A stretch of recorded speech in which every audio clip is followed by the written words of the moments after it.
So we are going to read the book for today. So this is 10. We are on page 21, or we are on chapter 21 on page 154. And we're going to read probably 3 chapters today. So this is our reading for today.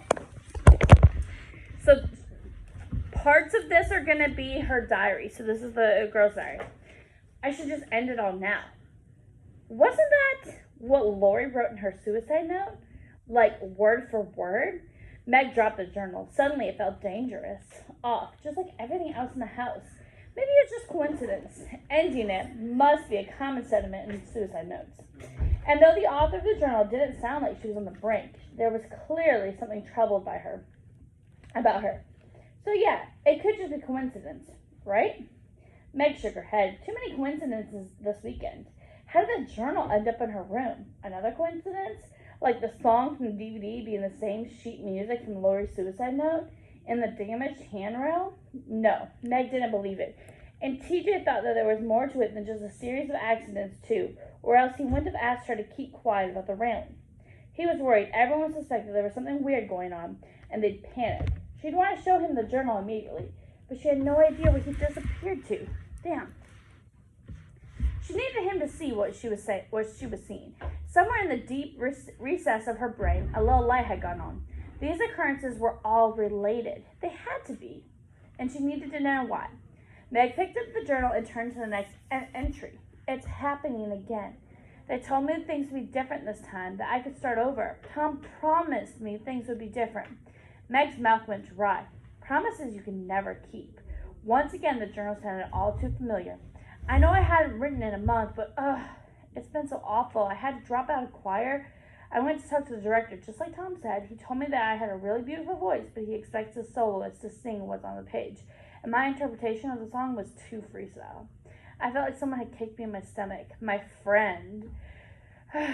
She was the one who told me to improvise, to take it off the page. She lied to me on purpose so I wouldn't get the solo. I thought she was my friend. Yeah, some friend. I tried to say that it was all misunderstanding, but instead of hearing me out, the director got angry.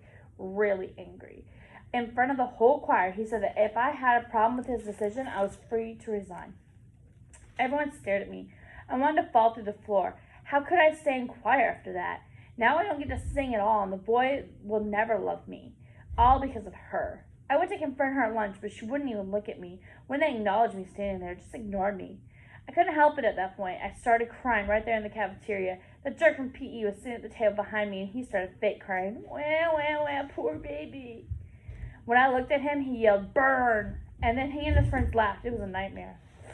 But I'm going to try and put this all behind me. I still have the debate team, so I'm going to focus on that. Maybe then the boy will notice me.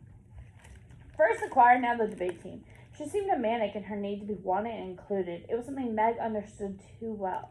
Back in 7th grade, when Meg was a new girl in town, she was always saying the wrong thing at the wrong time. No one understood her jokes. The kids in the New York City school always did. But in I don't know what the city's name is called, Muticlo, she was suddenly a freak. She didn't dress the right way, walk the right way. She had met Minnie in PE and had sort of tagged along with Jessica Lawrence's groups of friends through her. One day, Jessica had drawn a line in the sand. Meg was lame, and Minnie had to choose between them or her.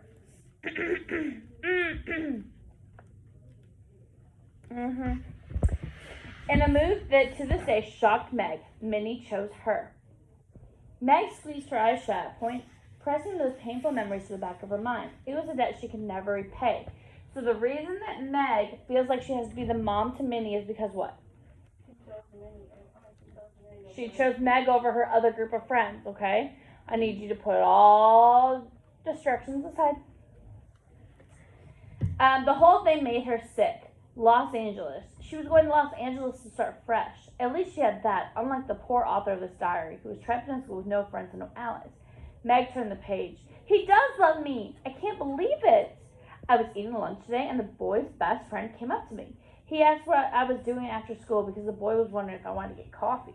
Oh my God. I started shaking. I was so excited and nervous. The boy knows who I am. He noticed me. We met for coffee, and he is so sweet and so cute. He said he noticed me in Spanish class, but that he was kind of shy. And we talked about school and class, and he admitted that he's having a hard time in algebra, so I offered to tutor him. He seemed so surprised and happy. So now we're going to meet after school every day. I knew he loved me. I knew it. I can make him happy. I can make him better. All those girls always hanging off of him. They don't really know him, but I do. They don't mean anything to him. We have a connection no one else can understand. Meg blushed. She recalled a diary entry which she made over the summer about a night that Meg wished she could forget. Minnie threw herself at TJ at a house party, and the night went on. Everyone got drunker and drunker. Minnie's approach seemed to be working. The next thing Meg knew, people were whispering about how TJ and Minnie had gone upstairs together. She remembered the panic she felt, knowing that the guy she was in love with, was upstairs, nailing her best friend. Meg never thought TJ would actually hook up with Minnie. She thought she knew him better than that. Apparently not. So Meg is remembering what? Yeah, her best friend and her crush. Okay. Do we know if they actually did anything? No. What did she say? Nailing. The way she said it, so she's assuming, right? Yeah. Is there any problems with her making those assumptions? That's what she thinks, right? What happens a lot of times, though, when we assume that something's going on and it might not be? Apparently not. She never asked Minnie what happened, and Minnie never completely shared, just hinted. But Meg always remembered the pain she felt that night as she poured her soul into her journal. She needed to protect herself from it so she'd never feel it again. Maybe that's why she pushed TJ away over and over. Meg had been angry that TJ was so close to her but didn't see her in that way. So she feels like she's been friend-zoned. Just like the author of this journal, though, for her at least, things seemed to be working out with the boy. I don't know what happened. It was fine. Everything was fine. I was tutoring the boy almost every day. I was trying really hard on the debate team. I was starting to feel good again about the choir thing, confident. Then all of a sudden it came crashing down. The president of the debate team came up to me on Monday, the day before our biggest meeting of the semester, and told me they'd all taken a vote and they thought I should leave the team. Leave the team? I told her it wasn't fair. She said I needed to think of the greater good because the team would be much stronger without me. I told her I didn't want to leave, but it's the one thing I'm actually enjoying at school. Then she got nasty, told me that if I didn't leave, I'd be sorry, and that she could make my life at school pretty miserable for me. I told the boy about it, and as I was tutoring him after school, he told me not to worry, that I had him, so who cares about the debate team? He's right. I should be happy with what I have. I was just so hurt by that backstabbing. Ugh, never mind. I'm trying to get over it. Something else was bothering me, though. The boy asked me to do something. He said if I really loved him, I'd help him, because if I didn't, it would be like I was shooting him through the heart. I want to, but I don't know. I just don't think it's right if I... Meg turned the next page, desperate to know what the boy wanted her to do, but there was a gap in the pages as if several had been torn out. At the top of the next page, the sentence began midway through. It's coming this weekend. He promised he'll know what to do. He'll take care of me and always make me feel better when he's here. That might be a better situation for her. Right beneath was a photo. It was in color, printed out on a low-quality inkjet printer on a regular computer paper and posted directly into the journal page. It was a girl with long black hair, swept away from her face by a flowering clip. She was smiling, not in a boisterous, laughing smile, more like a tight grin, but it was definitely a smile of happiness, and her blue eyes crinkled at the corners. She was wearing a heavy winter coat, and there was a gloved hand draped over her shoulders, as if someone had been standing next to her. But in the face of the other person, the photo had been snipped out, along with the corner of the journal page it had been glued to. Below the defaced photo, in small, all-caps handwriting that didn't match the other script, was a quote of some time. For the time when their foot shall slide. Weird. And totally random. It absolutely made no sense. Or did it? There was something familiar about everything. The stories in the journal, the apparent arbitrary quotes, and the girl, especially the girl, but Meg couldn't quite place her. And yet she knew that girl, didn't she? Or someone who looked like her? Something was so different. The smile, the eyes, the hair. The hair. Meg's eyes grew wide. She pictured the same face with dirty, stringy hair hanging in front of it, and suddenly she knew who it was. Claire Hicks. Meg slammed the cover shut. Holy crap, she was reading Claire Hicks' diary. Now, remember, I think we skipped this part. We might have read it. I'm not sure. Claire is the girl that committed suicide that everyone who had something to do with her and harmed her something weird happened to them. Like they either almost died or they got hurt. Kind of. I think, yeah, it's a little bit inspired kind of by it. Meg felt sick. She'd been reading a dead classmate's diary. There had been something familiar about the journal, something Meg couldn't quite put her finger on, but she never imagined it belonged to someone she knew, and not just anyone, but Claire Hicks. Claire's diary, Claire's photo in her room. Why? What was the connection? The sun was low on the horizon, the daylight, such as it was, rapidly retreating. How long had Meg been reading the diary? 2 minutes or 2 hours? She couldn't even tell. It was as if time had stopped. The diary had sucked her hand and cut her off from the rest of the world. Meg stared at the black pleather cover. She never should have read the first page. I got lost. She felt sacrilegious, almost as if she had betrayed Claire somehow. And it was so sad, so indefinitely sad that Claire had no one. She must have been writing about the school she was at before she transferred to their school, Kamiak. Maybe all this drama is why she came to Meg's school in the first place. Meg's heart went out to Claire. She'd been the new girl in school once, too. The new girl that no one liked. No one except Minnie. It had been so off for her to make friends. Every time she opened her mouth, it was like she offended someone. She learned to just keep her mouth shut. But at least she had Minnie. Claire had no one. Claire Hicks. Her photograph and journal both ended up in Meg's room. No coincidence. Could she somehow be related to what was happening at White Rock House? Meg got to her feet. She had to find TJ. Now. She had to fill him in the journal and see if he had any theories about what was going on. She took a step towards the hall and then stopped. Meg saw something out of the corner of her eye. Just a movement, a flashness of darkness through the rain-smeared windows. Immediately, Meg heard a muffled stomping, as if someone ran up the outside steps to the patio, and then the door creaked open as if it was banged shut. Oh my God. It had to be Nathan or Kenny coming back from the Taylor's house. They found someone. Called the police. Finally. Meg ran to the kitchen. She expected to see one of those tramp into the patio, dripping wet from the storm outside, but no one was there. Nathan, she called. There was a moment of agonizing silence. Then Meg heard pounding footsteps as if someone ran down the side of the house. Kenny? Meg dashed out the patio. To the right was the door that led to the backyard. To the left, the patio stretched the length of the kitchen and the dining room, then bent sharply as it followed the far side of the house. The footsteps rang out in the distance, and Meg could hear their vibrations through the wooden floorboards. Guys? She ran towards the patio and around the corner just in time to see a door at the far end closing as someone ducked inside the house.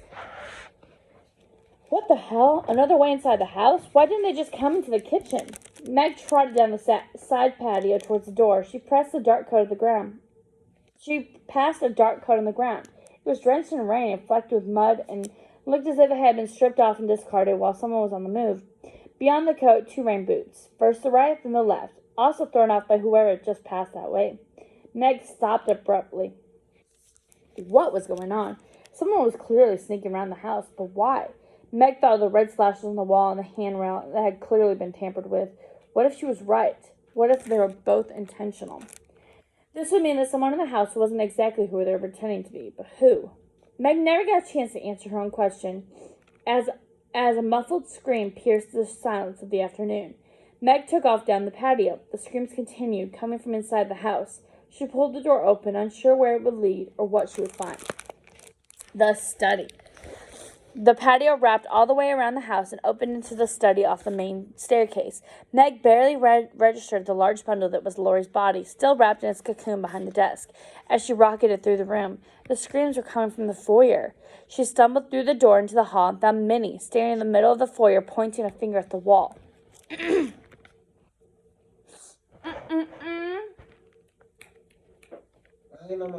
Okay. A third slash. So that means somebody else, what? The slash lines mean that somebody else died. Meg grabbed Minnie by the shoulders. We are on 164. Meg grabbed Minnie by the shoulders and spun her away from the wall. What happened? I couldn't sleep, Minnie said. Her eyes were red and puffy, so I came downstairs and I don't know. I wanted to look outside and maybe see if the guys were back, and I saw. Did you see anyone, Meg asked? Did someone come through here? Minnie looked at her confused. No one's here. She looked over Meg's shoulder towards the study. Where did you? But someone must have come down the hall, Meg said. She looked around the foyer. There was no place to hide. No closet, doors, no crawl space or cupboards, nothing. Oh man, Gunnar said. He and Kamiko stood in the hallway. If it means what the first two meant, Kamiko said, then TJ ran down the stairs. Who's missing? Meg felt Minnie catch her breath. Oh God. It was Ben. No! Minnie screamed as she pushed past TJ and sprinted up the stairs. TJ followed close behind on Minnie's heels, and then Kamiko and Gunnar. Meg trailed behind. She didn't run with the same sense of urgency as the others. Truthfully, she was more afraid of what they'd find. Another body this time. Minnie's new crush. Meg paused at the landing outside Ben's room. Everyone else was inside, but Meg waited, terrified of what she'd see.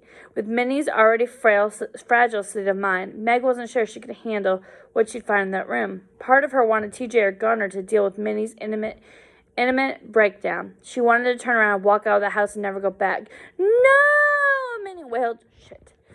Minnie's weeping filled the room as Meg slowly walked through the door. She felt as if a condemned prisoner approaching final judgment. Kamiko leaned to Gunnar, her face buried in his burly arms, and TJ stood at the end of the bed, gripping the bedpost so fiercely his knuckles shone white. Who did this? Minnie cried. Who did this? On the far side of the bed, Minnie knelt on the floor, cradling Ben's head in her lap. He lay face down, and all Meg could see was him and his mussed blonde hair. His left arm was stretched out towards his backpack of the floor near the window as if he'd been trying to reach it. Minnie rocked back and forth. It's not fair! It's not fair! Meg knelt down beside Minnie and put her arm around her shoulder. Minnie flinched. This wasn't an accident, Minnie said. It was sounding like an accusation.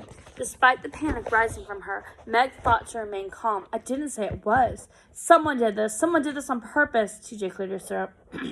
What happened? I mean, he's dead, Minnie screeched. Her eyes flashed. Murdered! Meg shivered as the word filled with the room.